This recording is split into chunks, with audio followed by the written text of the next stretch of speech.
Assalamualaikum warahmatullahi wabarakatuh. Perkenalkan kami dari kelompok 1, mata kuliah pengasuhan anak.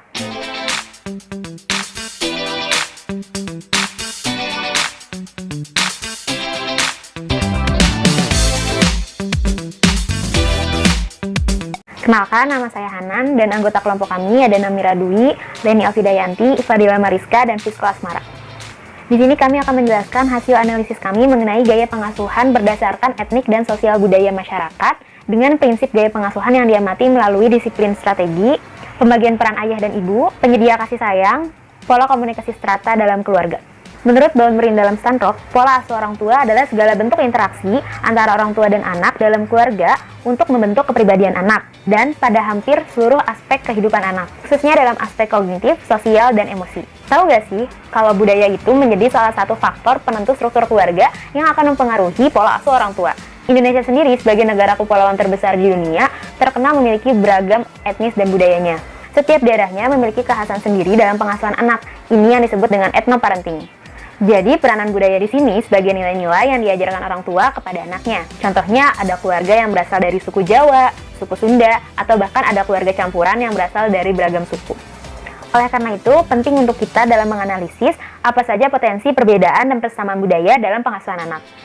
Yuk, kita simak penjelasannya. Hai, perkenalkan nama aku Leni Alfidayanti, NIM I241800075, akan menjelaskan mengenai keluarga Ibu Fatimah. Ibu Fatimah sendiri berusia 47 tahun. Beliau merupakan seorang ibu rumah tangga dari kedua anak beliau. Ibu Fatimah sendiri bertempat tinggal di Jalan Tembus Mantuil, Komplek Warga Indah 1, Kota Banjarmasin, Kalimantan Selatan. Beliau berasal dari suku Banjar, dengan anak yang pertama bernama Eksa yang berusia 19 tahun, yang kedua bernama Akbar yang berusia 9 tahun. Pendidikan terakhir beliau dan suami beliau adalah berada di jenjang SMA, dengan suami beliau yang sekarang bekerja di Kota Marabahan, Kalimantan Selatan sebagai seorang wira swasta. Pendapatan yang didapat oleh keluarga ini hanya bersumber dari suami beliau, yakni sebesar 3 juta rupiah. Baik, selanjutnya kami akan menjelaskan mengenai prinsip gaya pengasuhan dari keluarga Ibu Fatimah. Dari disiplin strategi, menurut kami, keluarga Ibu Fatimah menerapkan prinsip gaya pengasuhan demokratis. Mengapa?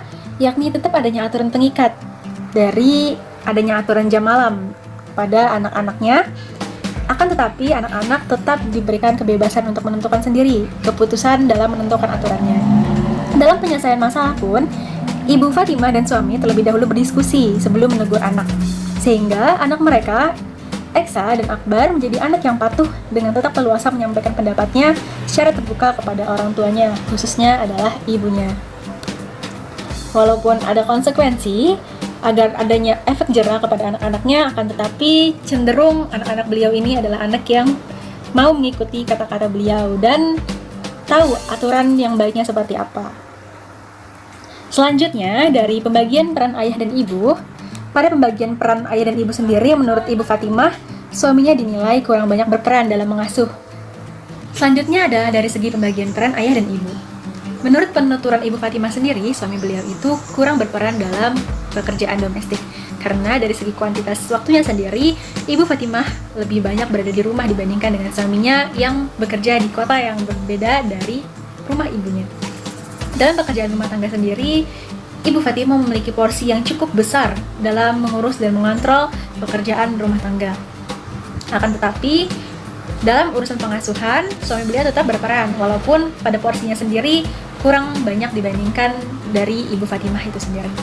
Dari segi pola komunikasi yang dibentuk oleh keluarga Ibu Fatimah menggunakan pola komunikasi pluralistik dengan protektif dalam berinteraksi dengan anak-anaknya. Komunikasi pluralistik terlihat ketika Ibu Fatimah berinteraksi bersama sang kakak, yakni yang berusia 19 tahun. Orang tua, khususnya ibu, memberikan kesempatan kepada anaknya untuk memilih aktivitas yang dia inginkan. Dan diberikan kebebasan untuk menentukan keputusannya sendiri di dalam memilih pendidikan, serta di dalam banyak hal yang sang kakak ikutkan dalam pengambilan keputusan keluarga. Orang tua pun menggunakan komunikasi protektif kepada anak keduanya, yaitu Akbar yang masih berusia 9 tahun. Ibu F seringkali menemani A dalam bermain dan menjelaskan setiap yang ditanyakan oleh A. Larangan-larangan yang harus diketahui oleh A terlebih dahulu dijelaskan sebelum anak-anak mereka melakukan aktivitas. Saat Eksa dan A mendapatkan prestasi, Ibu Fatimah dan suaminya akan memberikan hadiah dan akan memberikan hukuman kepada anak-anaknya apabila melakukan kesalahan dengan sewajarnya. Yang penting mendapatkan efek jera. Serta dalam keluarga ini dinilai ayah harus dihormati karena merupakan pemimpin dalam keluarganya. Dilihat dari ayah yang bersikap tegas kepada anak-anaknya sehingga disegani. Ibu dinilai sebagai pengatur rumah tangga dalam berbagai aspek domestik. Terlihat dari dominannya peran ibu dalam pekerjaan domestik. Dalam penyediaan kasih sayang, Ibu F dinilai lebih perhatian dan lembut terhadap anak-anaknya dibandingkan dengan suaminya, yang bertindak sebagai seseorang yang harus dihormati karena ketegasannya. Anak-anak pun dinilai lebih dekat kepada ibunya dibandingkan dengan ayahnya. Untuk penyediaan kasih sayang sendiri, di rumah dijadikan tempat yang nyaman oleh anak-anaknya untuk bermain, agar mereka tidak banyak berada di luar rumah.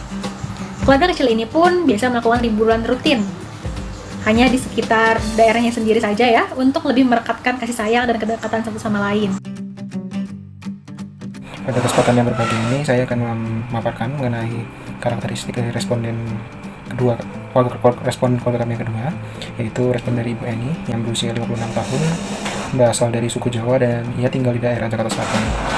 Ibu Eni ini memiliki satu orang anak berusia 20 tahun, di mana Ibu Eni juga merupakan lulusan S2. Suami Ibu Eni merupakan lulusan D3. Keluarga Ibu Eni ini merupakan double earner, di mana atau dengan kata lain, baik ayah ataupun ibu bekerja begitu. Ibu Eni adalah seorang dosen dan suaminya merupakan seorang wirausahawan. Yang pertama adalah mengenai pola pengasuhan. Ibu Eni dan keluarga mengasuh anaknya dengan pola asuhan dengan pola asuh dominan demokratis. Anak diberi kebebasan untuk memilih apa yang disukai dan mengambil keputusannya sendiri. Namun di keluarga Ibu Eni diterapkan juga berbagai macam aturan yang bersifat mengikat untuk aktivitas yang dilakukan anaknya. Misalnya wajib memberi kabar jika anak di luar rumah, jika keluarga akan di luar rumah lewat pukul 18.00 atau 6 sore. Jika lewat atau tidak mematuhi akan diberi peringatan atau konsekuensi yang tegas seperti itu. Lalu yang kedua akan dipaparkan mengenai pembagian peran ayah dan ibu. Dalam keluarga Ibu Eni, peran ibu lebih dominan dibandingkan ayah, tetapi tidak begitu signifikan. Karena apa? Karena keduanya bekerja, ibu dan ayah bekerja, dan ayah di sini juga mengerjakan pekerjaan rumah tangga seperti menyapu dan mencuci baju, kira-kira seperti itu. Dan Ibu Eni juga melakukan hal-hal rumah tangga juga selain dia juga bekerja. Dalam hal penyediaan kasih sayang, Ibu Eni bertindak lebih tegas daripada sang ayah, di mana dalam hal pemberian sanksi atau hukuman itu Ibu Eni lebih dominan. Sementara sang ayah memposisikan dirinya sebagai teman, di mana ketika anak salah itu hanya diberi nasihat dan diingatkan bahwa itu tidak baik dan tidak boleh dilakukan, kira-kira seperti itu. Untuk reward, jika sang anak berhasil melakukan sesuatu, keduanya relatif seimbang seperti itu. Lalu untuk pola komunikasi, pola komunikasi yang dibentuk oleh keluarga Ibu Eni cenderung menggunakan pola komunikasi pluralistik dan protektif dalam berinteraksi dengan anak-anaknya. Pola komunikasi protektif digunakan orang tua pada saat mengarahkan anak-anak mereka dengan hal yang menurut orang tua lebih baik dan anak mereka patuh dan tidak pernah menolak. Sementara pola komunikasi pluralistik memberikan kebebasan kepada anak-anak dan mengeluarkan pendapat tentang hal yang akan dipilih dan membiarkan anak bertanya sesuai dengan perkembangan kemampuannya.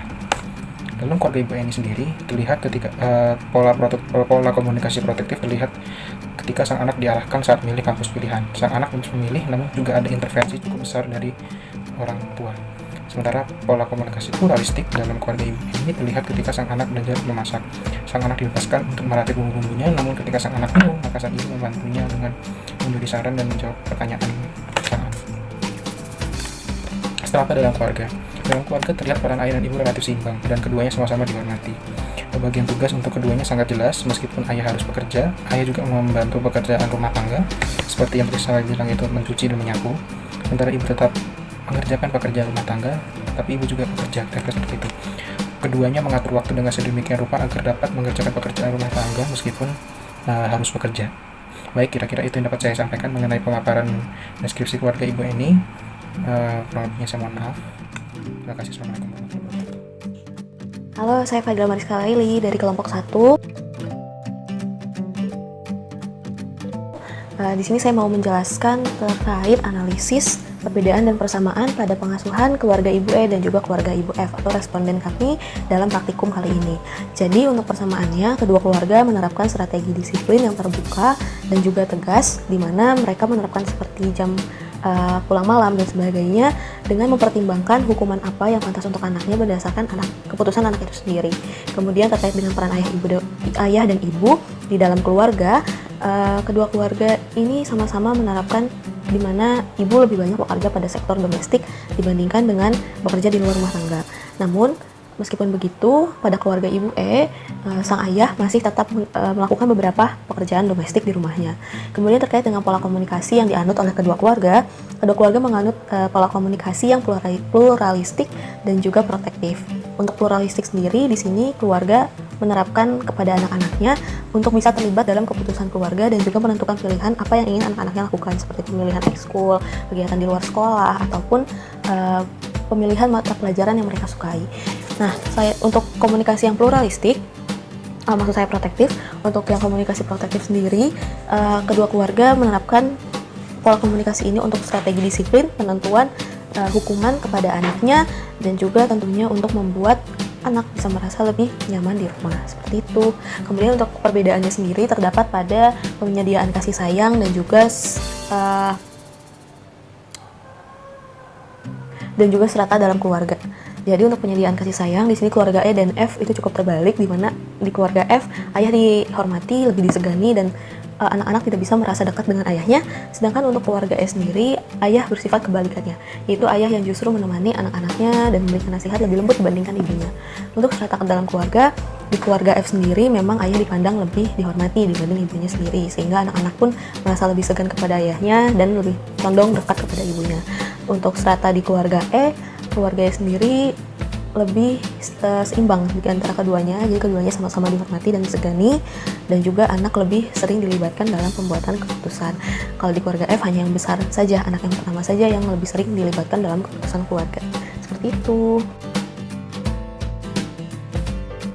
Berdasarkan hasil dari observasi langsung kepada responden kami, kedua keluarga memiliki persamaan dalam pola komunikasi, strategi disiplin, dan pembagian peran ayah dan ibu, serta perbedaan dalam penyediaan kasih sayang dan strata keluarga. Menurut kelompok kami, kesamaan ini terjadi karena kedua keluarga ingin membuat pola pengasuhan yang autoritatif, terbuka kepada setiap anak, namun dapat bertindak tegas.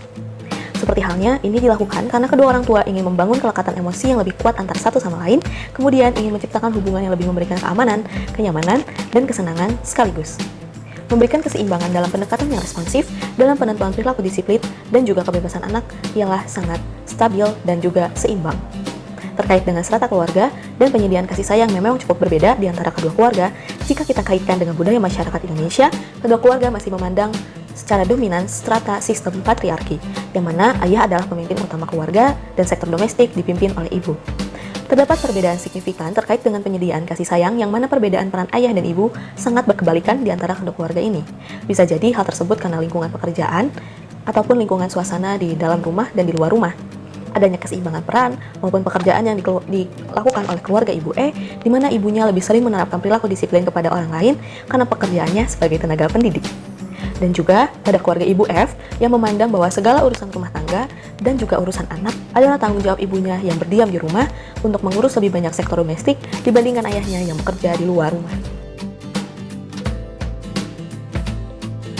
Berdasarkan observasi yang telah kami lakukan, dapat disimpulkan bahwa perbedaan budaya mempengaruhi struktur keluarga dan menjadi salah satu faktor dari gaya pengasuhan keluarga. Keluarga satu dengan asal suku Banjar dan keluarga dua dengan asal suku Jawa sama-sama memiliki gaya pengasuhan yang autoritatif, terbuka kepada anak-anaknya, namun tegas dengan membangun kelekatan emosional yang lebih kuat. Strata keluarga dan penyediaan kasih sayang kedua keluarga juga cukup berbeda, karena peran ibu pada keluarga suku Jawa lebih menerapkan perilaku disiplin. Meski emosi yang diberikan kedua keluarga berbeda, hal itu disampaikan dengan menciptakan kenyamanan dan komunikasi yang efektif. Terima kasih sudah menyimak video kami, semoga bermanfaat.